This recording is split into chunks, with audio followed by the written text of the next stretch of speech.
bonsoir. Alors je vais faire une vidéo ce soir sur le prix de la autonomie standard plus qui est à 49 600, donc à 46 600 après le bonus. Et il y a une rumeur, alors on verra si c'est vrai, qui dit que Tesla essaierait de baisser le prix en dessous de 45 000. Et donc là forcément ça change tout car le prix tomberait à 39 000. Et donc ma question du soir c'est: est-ce que ça vaut vraiment le coup de mettre 10 ou 15 000 euros de plus dans une grande autonomie par rapport à une Standard Plus pour voyager à travers la France notamment? Alors ce que j'ai fait, c'est que j'ai comparé deux voyages. Le premier c'est Nice-Mulhouse, donc là vous voyez avec ma voiture Long Range Performance avec des 18 pouces.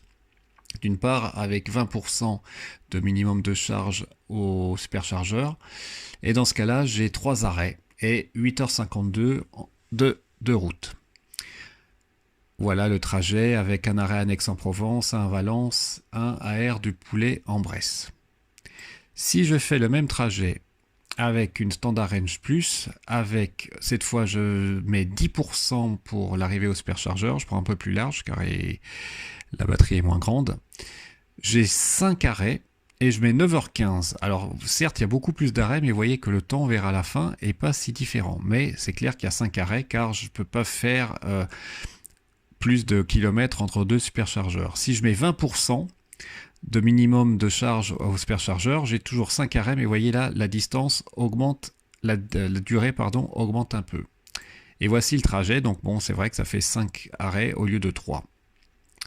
En calculant large, en gardant de la marge. Pourquoi? Parce que évidemment, l'autonomie de la Standard Range Plus, si je fais Bordeaux-Brive en autoroute, vous voyez que je fais à peu près 200 km, là en réduisant la vitesse, mais bon, de 100% à 0, on doit pouvoir le faire à 130.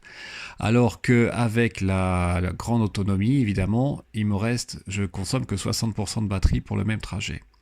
Alors si on essaye de visualiser sur une carte, et là j'ai fait des cercles, des diamètres d'autonomie de la propulsion, vous voyez que j'ai 5 cercles, donc 5 arrêts pour aller jusqu'à Mulhouse. Et donc, de Bordeaux à Mulhouse, ça mettrait 10h20, mais je n'ai que 4 arrêts.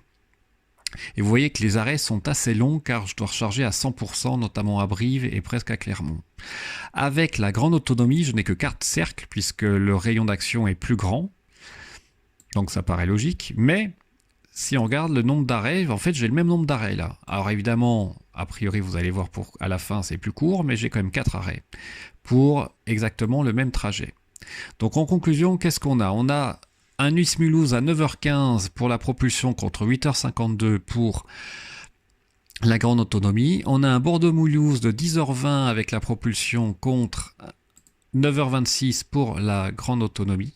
Mais si on regarde bien, on a d'une part des arrêts forcément beaucoup plus longs pour le Bordeaux-Mulhouse parce que le Hub Hétéro Planner me demande de charger jusqu'à 195 ou 100%, donc je perds du temps, mais j'ai le même nombre d'arrêts. Et ce que je voulais montrer aussi, c'est qu'il ne faut pas oublier une des données très importantes, c'est que en 2020, vous voyez, il y a tous ces nouveaux superchargeurs qui vont apparaître et qui vont être actifs sur le réseau français.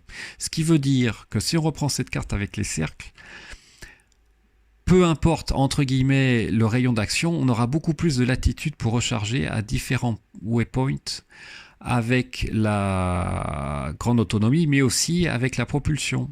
Ce qui fait que pour des trajets, peut-être pas de 1000 km, mais des trajets de 500-400 km, on aura plus d'opportunités de recharge peut-être à des waypoints qui seront plus intéressants. Donc je pense que le rayon d'action ne changera pas pour les deux voitures, mais la disponibilité des nouveaux chargeurs rendra encore, on va dire, un peu plus facile la recharge de la propulsion. Donc ma conclusion, c'est que si vraiment, déjà à l'heure actuelle, c'est un prix intéressant, mais si vraiment elle passe sous 45 000 et donc on arrive à 39 000, là, vu le rayon d'action qu'on a tout de même avec cette voiture et le plaisir de conduire, les performances, je pense que ça sera vraiment une super affaire. Et notamment parce que ça n'empêchera pas du tout de voyager à travers la France. Donc, je pense que ça sera un super bon plan et je pense que les gens qui, même à l'heure actuelle, ont déjà commandé une propulsion eh bien, ils ont très bien fait, car plus le réseau de superchargeurs va se développer, moins ils sentiront d'une certaine façon, si je puis dire, l'autonomie moindre de la voiture. Bon, sur une longue distance peut-être toujours, mais pour des trajets 300-400 km, ils auront plus de latitude pour voyager. Donc, franchement, c'est un super bon plan. Je pense que c'est le meilleur rapport qualité-prix de loin. Et j'espère vraiment que Tesla va faire l'effort pour diminuer le prix en dessous de 45 000, car là, je pense que les ventes vont augmenter d'une manière assez impressionnante. Voilà, je vous remercie pour votre attention, vous souhaite une bonne soirée et vous dis à très bientôt. Au revoir.